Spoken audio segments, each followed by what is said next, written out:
Hello everybody and welcome back to my channel. तो हम पढ़ रहे थे क्लास 8 सिविक्स का chapter number 1 the Indian constitution. And इस चैप्टर की ऑलरेडी 2 वीडियो मैंने अपलोड कर दी है और उन दोनों वीडियो की जो लिंक्स है वो डिस्क्रिप्शन बॉक्स में आपको इजीली मिल जाएगी, आप उधर जाके एक्सेस कर सकते हो। ठीक है, तो आज की जो वीडियो है वो किस टॉपिक पे होने वाली है, जैसा कि हमने फर्स्ट वीडियो में देख लिया था कि why does a country need a constitution, मतलब एक कंट्री को चलाने के लिए कॉन्स्टिट्यूशन की क्या जरूरत है। एक कंट्री होती है जिसमें या तो मोनार्की होती है या डेमोक्रेसी होती है या डिक्टेटरशिप होती है, बट हमने ये देखा था कि हर एक कंट्री के पास कॉन्स्टिट्यूशन होता है, पर हर एक कंट्री जिसके पास कॉन्स्टिट्यूशन हो जरूरी नहीं वो डेमोक्रेटिक हो। ये सारी बातें मैंने क्लियर कर दी थी, मैं उसको एकदम फिर से डिटेल में नहीं पढ़ाने वाली। आज की जो वीडियो है वो सेकेंड पर्पस पे है और हमने फर्स्ट पर्पस पढ़ लिया था। वो क्या था कि in a constitution ideals are been laid down for the governance of the country. First purpose ये कहता है कि एक कॉन्स्टिट्यूशन में उस कंट्री को कैसे चलाना है, वो कंट्री कैसे फंक्शन करेगी, उसका गवर्नेंस कैसे रहेगा, ये सारे आइडियल्स एंड बिलीव्स कॉन्स्टिट्यूशन में लिखा होता है। ठीक है, बट उसके लिए ऐसा जरूरी नहीं है कि वो कॉन्स्टिट्यूशन की वो आइडियल्स हर एक कंट्री के लिए सेम होंगे। मतलब जैसी कंट्री के पास जैसा फॉर्म ऑफ गवर्नमेंट होगा उसी के हिसाब से तो कॉन्स्टिट्यूशन में आइडियल्स लिखे जाएंगे ना। ठीक है, तो वो एक पॉइंट हमने क्लियर कर लिया था। आज की जो वीडियो है उसमें मैं आपको सेकंड एंड थर्ड पर्पस पढ़ाऊंगी और उसके साथ क्या एग्जांपल है इसके रिलेटेड वो आपको बताऊंगी। ठीक है, तो चलिए स्टार्ट करते हैं without any further due. Okay, so first is the second purpose is constitution define the nature of a country's political system। एक कॉन्स्टिट्यूशन में ये भी बताता है कि उस एक पर्टिकुलर कंट्री का कॉन्स्टिट्यूशन हमें उस कंट्री के पॉलिटिकल सिस्टम के बारे में बताता है। अब हमें पता है कि एक कंट्री जो है वो मोनार्की भी हो सकती है। ठीक है, मोनार्की भी हो सकती है तो उसका पॉलिटिकल सिस्टम भी उस हिसाब से होगा। अगर वो एक कंट्री डेमोक्रेटिक होगी तो उसका पॉलिटिकल सिस्टम भी उस हिसाब से होगा। अगर एक कंट्री डिक्टेटरशिप में है तो उसका पॉलिटिकल सिस्टम भी उस हिसाब से होगा। ठीक है, तो कॉन्स्टिट्यूशन में क्या लिखा जाता है, उस कंट्री के पॉलिटिकल सिस्टम के नेचर के बारे में लिखा जाता है। आज हमारी इंडिया इंडिपेंडेंस के बाद एक डेमोक्रेटिक कंट्री है, तो हमारा कॉन्स्टिट्यूशन जो है वो उसमें क्या बातें लिखी जाएगी, उसमें मोनार्की के आइडियल्स तो लिखे नहीं जाएंगे कि किंग को जो है इस तरीके से रूल करना चाहिए और सारी प्रजा को इस तरीके से मानना चाहिए। आज कॉन्स्टिट्यूशन में इतने सारे लॉज, ड्यूटीज एंड आइडियल्स लिखे हैं ना। कॉन्स्टिट्यूशन बहुत लॉन्ग है। ठीक है, वर्ल्ड की लॉन्गेस्ट कॉन्स्टिट्यूशन में आता है अपने इंडिया का कॉन्स्टिट्यूशन। तो मतलब इसमें इतनी सारी चीजें लिखी गई है और वो सब चीज ध्यान में रख के लिखी गई है, ऐसा नहीं कि ऐसे ही मिल गया कहीं से तो लिख दी। उसमें कैसे एक डेमोक्रेटिक कंट्री के गवर्नमेंट को फंक्शन करना चाहिए, कैसे एक डेमोक्रेटिक कंट्री के गवर्नमेंट को रूल करना चाहिए, वो हर एक चीज उसमें लिखी गई है। तो मतलब इन शॉर्ट यही बात है कि हर एक कंट्री का कॉन्स्टिट्यूशन उस कंट्री के पॉलिटिकल सिस्टम और नेचर के बारे में बताता है अच्छे से। ठीक है, ये याद रख लो कि जैसे नेपाल का जो ओल्ड कॉन्स्टिट्यूशन था, जो मोनार्की के ऊपर बेस्ड था, जो मोनार्की के रिलेटेड था, ठीक है, उससे इन्फ्लुएंस था, तो उनके जो आइडियल्स थे वो पहले उसी के हिसाब से लिखे गए थे कि किंग को कैसे रूल करना चाहिए। तभी तो लोगों ने प्रोटेस्ट किया जब किंग ज्ञानेंद्र आए, तो उन्होंने लोगों ने क्या प्रोटेस्ट किया कि भाई इस किंग को हटाओ, और सबसे पहले तो कॉन्स्टिट्यूशन को बदलो, इस किंग को हटाओ, साथ में पार्लियामेंट वाला जो फॉर्म ऑफ गवर्नमेंट है वो लाओ, हमारे पॉलिटिकल लीडर्स को वापस लाओ और साथ ही में कॉन्स्टिट्यूशन को बदलो, नई कॉन्स्टिट्यूएंट असेंबली बिठाओ। ठीक है, सब चीज चेंज करो क्योंकि नए कॉन्स्टिट्यूशन में नए आइडियल्स लिखे जाएंगे। ठीक है, और तभी तो जो है कंट्री बेटर फंक्शन कर पाएगी। तो ये एग्जांपल आप याद रख लो, ये जो सेकंड पर्पस है उसका यही एग्जांपल है कि Nepal's earlier constitution stated that the country was to be ruled by the king and his council of ministers. और पहले क्लियरली लिखा गया था जो किंग है वो रूल करेगा और उसी के साथ काउंसिल ऑफ मिनिस्टर्स होंगे उनके। ठीक है, तो कॉन्स्टिट्यूशन कह सकते हैं एक टाइप ऑफ एविडेंस है कि अगर किंग जो है वो कुछ ना कुछ जो एक्टिविटी कैरी कर रहा है तो वो बोलेगा ना कि हमारे कॉन्स्टिट्यूशन में लिखा गया है तो मैं वही कर रहा हूं। और अगर आप एक चीज इमेजिन करो, ठीक है, ये जो कॉन्स्टिट्यूशन था 1990 का नेपाल में, जो मोनार्की के ऊपर बेस था, अगर वो बाद में चेंज नहीं किया जाता जब नेपाल में डेमोक्रेसी आई, तो आपको लगता है वो पूरी तरीके से नेपाल एक डेमोक्रेटिक कंट्री कहलाते हैं? क्योंकि भला ही नेपाल में डेमोक्रेसी तो आई बट पॉलिटिकल लीडर्स रूल भी कर रहे हैं, लेकिन कॉन्स्टिट्यूशन में अभी भी किंग के बारे में लिखा गया है।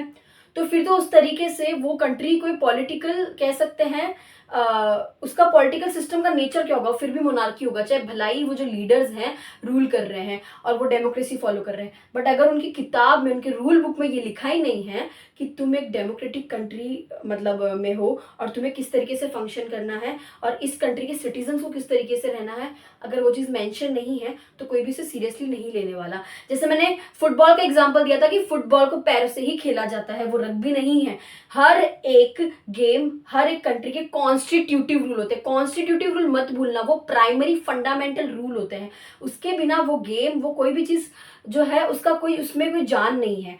फुटबॉल में अगर उसके कॉन्स्टिट्यूटिव रूल्स नहीं लिखे गए या कोई उसे फॉलो नहीं करेगा, कोई हाथ से खेल रहा है, कोई पैर से खेल रहा है, कोई मतलब उसको पता नहीं जिससे मन किया मिक्स पैर हाथ से खेल रहा है, तो उसका मतलब ये हुआ ना कि उस गेम का तो कोई कॉन्स्टिट्यूटिव रूल ही नहीं है, तो उसको लोग सीरियसली कोई लेगा क्या, कोई लेगा सीरियसली नहीं लेने वाला। इसीलिए बहुत ज़रूरी है ये पॉइंट याद रखो। और साथ में कुछ डाउट हो तो प्लीज़ पूछते रहो साथ साथ में, तो वो भी क्लियर हो जाएगा। मतलब ये लाइव नहीं है बट फिर भी कमेंट सेक्शन में पूछो, ठीक है। अभी इसका सेकंड एग्जांपल देखो। अब इंडिया जो है, ठीक है, इंडिया एक डेमोक्रेटिक कंट्री है। Countries that have adopted a democratic form of government और पॉलिटी। पॉलिटी क्या होता है? पॉलिटी मतलब कि एक ऑर्गेनाइज्ड पॉलिटिकल सिस्टम।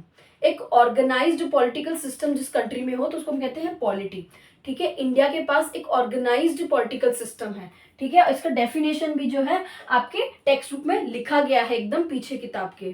तो डेफिनेशन क्या है? Country which is an organised political system and India is a democratic polity. मतलब इंडिया में जो डेमोक्रेसी है उसमें जो पॉलिटिक्स है वो बहुत ही ऑर्गेनाइज्ड फॉर्म में है, इसलिए India is a democratic polity. Polity का मतलब समझ आ गया, ठीक है, इसको अंडरलाइन कर लेते, बहुत इंपॉर्टेंट है। Now the constitution plays a crucial role in laying out certain important guidelines, ठीक है, इसको कंटिन्यू करना है, ठीक है। जहां अगर हम इंडिया जैसी कंट्री की बात करते हैं वहां पे तो कॉन्स्टिट्यूशन में जो गाइडलाइंस लिखे गए हैं ना वो बहुत इंपॉर्टेंट होते हैं वहां के पॉलिटिकल सिस्टम के फंक्शनिंग के लिए। इंडिया जैसी कंट्री, ठीक है, अब जहां पे देखो डेमोक्रेसी में तो कॉन्स्टिट्यूशन बहुत ही बेसिकली इस तरीके से लिखा जाता है कि वहां के गाइडलाइंस उस कॉन्स्टिट्यूशन की जान होती है। अगर गलती से भी गाइडलाइंस ऊपर नीचे हो जाए कि छूट दे दी कहीं पे या ज्यादा पावर दे दी किसी को या कम दे दी, तो उससे क्या होगा कि ओवरऑल कंट्री के गवर्नेंस में फर्क पड़ेगा। ये सेकेंड पॉइंट ना मैं और अच्छे से लिख देती हूँ, यहाँ पे स्पेस नहीं थी, ठीक है, ओके। तो जो पॉइंट मेरा नीचे रह गया था वही मैं समझाती हूँ फिर से। Constitution plays a crucial role in laying out certain important guidelines that govern decision making within the society. अच्छा ठीक है, मैंने ये तो कहा था कि जैसे कॉन्स्टिट्यूशन में ही होता है, लिखा होता है कि एक कंट्री के पॉलिटिकल सिस्टम का क्या नेचर होगा, ये तो लिखा ही होता है कॉन्स्टिट्यूशन में। पर कॉन्स्टिट्यूशन में वो गाइडलाइंस भी लिखी होती है जो डिसाइड करती है या जो हेल्प करती है डिसीजन मेकिंग में एक सोसाइटी की, ठीक है। एक सोसाइटी है, समझो, बहुत इजी है, बहुत इजी है। एक सोसाइटी है, बहुत कॉम्प्लेक्स है, क्यों? क्योंकि डाइवर्स है। और बेसिकली हर कंट्री की सोसाइटीज जो होती, मतलब कहते हैं सोसाइटी मतलब अपने को नेबरहुड की बात नहीं कर रही, in general different different communities से बनी हुई सोसाइटी, डिफरेंट कास्ट से बनी हुई सोसाइटी। और हमारे इंडिया की बात करो तो कितनी सारी सोसाइटीज होगी, ठीक है। तो जो सोसाइटी होती है, ठीक है, अब ओवरऑल इंडिया को रूल करने वाला जो गवर्नमेंट होगा, अब उनके लिए ये थोड़ी सी कह सकते हैं दुविधा की बात हो जाएगी कि भाई कैसे रूल करें और कैसे डिसीजन ले। तो कॉन्स्टिट्यूशन में वो गाइडलाइंस भी लिखी गई है, डिसीजन मेकिंग गाइडलाइंस की मतलब जो है किस तरीके से किस टॉपिक पे जो है बात की जाएगी, कौन सा टॉपिक है जिसको ज्यादा जो है अभी करंट में ज्यादा इंपॉर्टेंस दी जानी चाहिए और किसको मतलब अभी के लिए थोड़ी कम देनी चाहिए। मतलब जो भी है ये जब लोग बैठ के डिसाइड करते हैं ना हमारी कंट्री के बेटरमेंट के लिए, तो वो कॉन्स्टिट्यूशन की हेल्प लेते ही लेते हैं, क्योंकि उनको पता है कि कंट्री है जहाँ पे इतने लोग रह रहे हैं, किसी को हर्ट ना हो, रिलीजन वाइज हर्ट ना हो, जेंडर वाइज हर्ट ना हो, और फिर कह सकते हैं इकोनॉमिक स्टेटस के वाइज भी हर्ट ना हो, ये सब सोचना पड़ता है, ठीक है। तो कॉन्स्टिट्यूशन ने ये तो बताया है कि भाई ये कंट्री है, ठीक है, ये कंट्री में डेमोक्रेसी है, हमने ये तो जान लिया कि इस कंट्री के पॉलिटिकल सिस्टम का नेचर क्या है, ये डेमोक्रेटिक कंट्री है, और ये कैसे चलेगी इसकी क्या गाइडलाइंस होनी चाहिए, जो बेसिक गाइडलाइंस होनी चाहिए वो भी लिखी गई है। पर यहाँ पे एक चीज याद रखना, गाइडलाइंस में मतलब हर एक चीज नहीं लिख दी, जो फ्यूचर में होने वाली चीजें वो तो अभी से प्रिडिक्ट नहीं की जा सकती ना, बट बेसिक गाइडलाइंस लिखी गई है, ठीक है। वो उन्होंने कॉन्स्टिट्यूशन में ऑलरेडी मेंशन की है। किसने मेंशन की है? कॉन्स्टिट्यूएंट असेंबली के मेंबर्स ने मेंशन किया है, ठीक है। और उस कॉन्स्टिट्यूशन के चेयरमैन कौन है, ड्राफ्टिंग कमेटी के चेयरमैन कौन है, डॉक्टर बी आर अम्बेडकर, जो भी नहीं है, ठीक है, वो चेयरमैन थे, ड्राफ्टिंग कमेटी के चेयरमैन थे, ठीक है। तो ये जो है कॉन्स्टिट्यूशन में बहुत सोच समझ के चीजें लिखी गई है कि सोचो आगे की क्या दिक्कतें हो सकती, प्रेजेंट में हमें क्या देखने पड़ सकता है, इसीलिए उन्होंने बहुत ही विचार करके चीजें लिखी है। चलो ठीक है, ज्यादा टाइम नहीं गवाएंगे, तो चलो ठीक है, आगे देखते हैं। हमारा सेकंड पर्पस ओवर हो चुका है। अब जो है हम थर्ड पर्पस जानेंगे कि why does a country need a constitution, ठीक है, इसका थर्ड पॉइंट जानेंगे। Constitution provides a safeguard against the powerful authority. अब ये मैंने क्या बोला, एक कॉन्स्टिट्यूशन जो होता है वो हमें प्रोवाइड करता है सेफगार्ड, मतलब हमें प्रोटेक्ट करता है। किसके अगेंस्ट प्रोटेक्ट करता है? प्रोटेक्ट करता है हमें पावरफुल अथॉरिटी के अगेंस्ट। मतलब ये कैसे होगा कि कॉन्स्टिट्यूशन हमें कैसे प्रोटेक्ट कर रहा है, और किसके अगेंस्ट? पावरफुल अथॉरिटी के अगेंस्ट कॉन्स्टिट्यूशन हमें प्रोटेक्ट कर रहा है, ठीक है। यहाँ लिखे तो प्रोटेक्ट कर रहा है पावरफुल अथॉरिटी के अगेंस्ट। अच्छा, तो पावरफुल अथॉरिटी कौन है वो भी देखते हैं, और हमें प्रोटेक्शन की जरूरत क्या है। तो यही इसी पर्पस के नीचे क्वेश्चन बहुत बड़ा आता है कि who is powerful and why safeguard is required.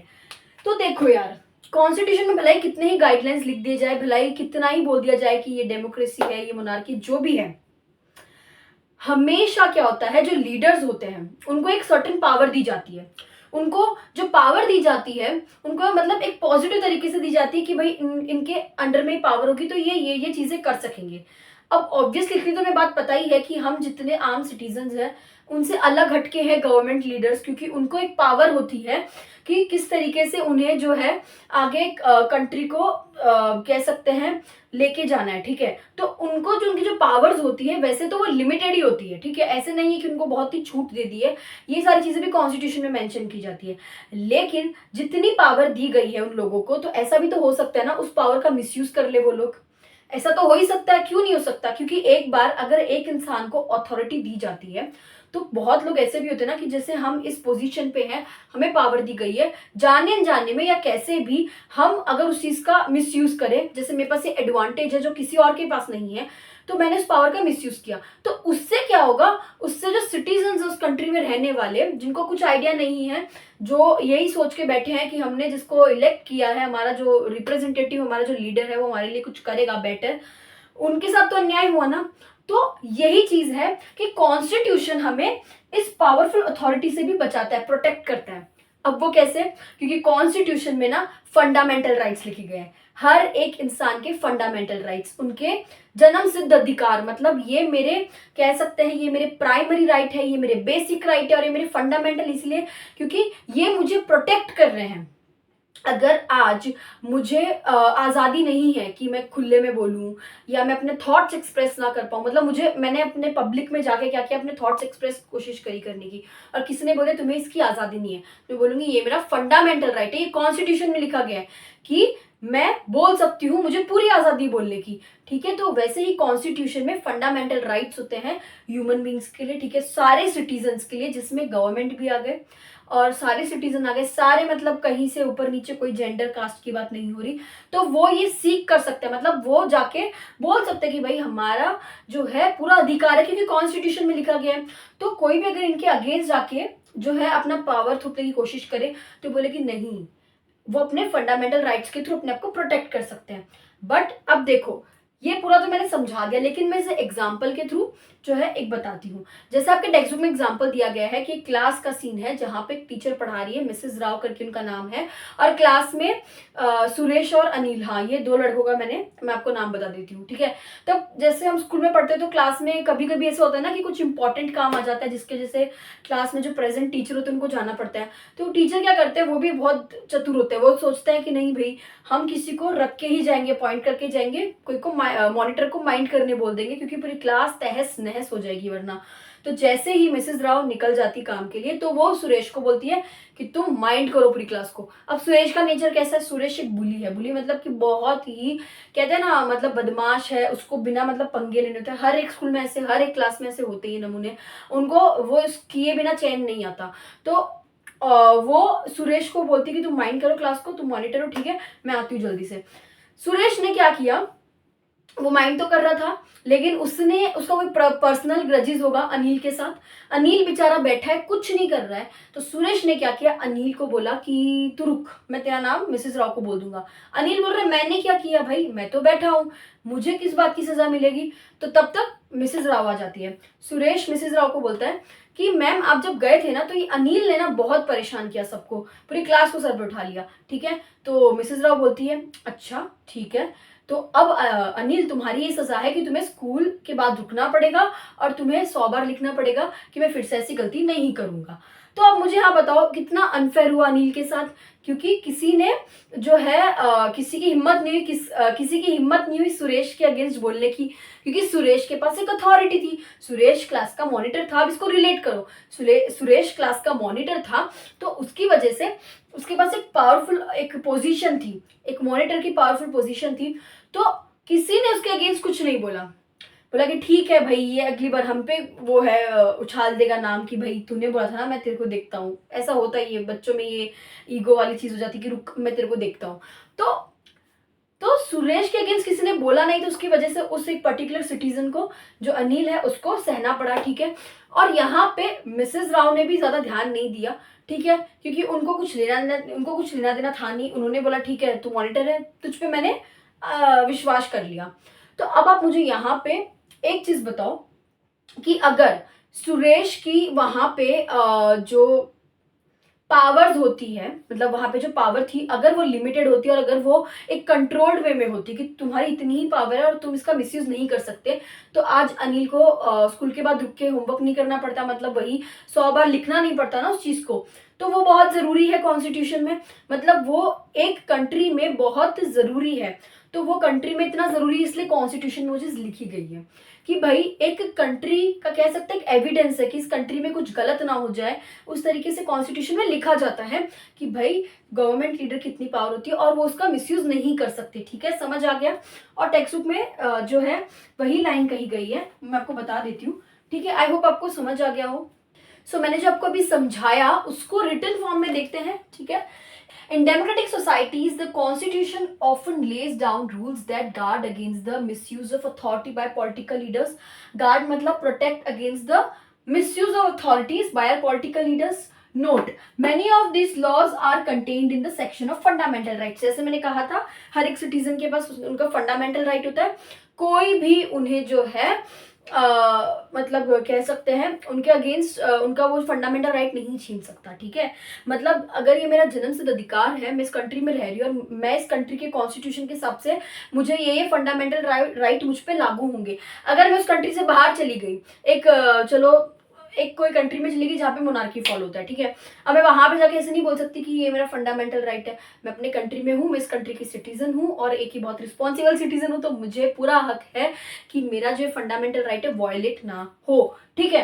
अब यहाँ पे एक एग्जाम्पल देती हूँ छोटा सा, और देखो यार अगर मेरी वीडियो थोड़ी भी ज्यादा लंबी हो जाए तो भी देखो यार, क्योंकि अगर कुछ कुछ टॉपिक्स में यहाँ पे छोड़ दूं तो आपको नहीं समझ आने वाला।